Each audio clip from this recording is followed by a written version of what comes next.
अस्सलाम वालेकुम। उम्मीद करती हूँ आप सब खैरियत से होंगे।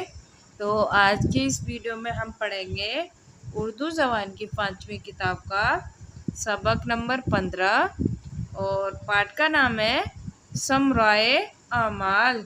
शमराए आमाल। तो वीडियो को आप पूरा ज़रूर देखिए। वीडियो पसंद आए तो लाइक कीजिए। हमारे चैनल पे पहली बार आए तो हमारे चैनल को सब्सक्राइब कर लीजिए और ज़्यादा से ज़्यादा इस वीडियो को शेयर भी कर दीजिए। और आपने अभी तक पिछली वीडियो नहीं देखी हो तो उनका लिंक मैं नीचे डिस्क्रिप्शन बॉक्स में दे दूँगी, वहाँ से आप पिछली वीडियो देख सकते हैं। तो आइए हम इस वीडियो को शुरू करते हैं। बिस्मिल्लाहिर्रहमानिर्रहीम। समराए अमाल नंबर 1। इंसान का कोई काम और कोई ख्याल ऐसा नहीं है जो बेअंतहा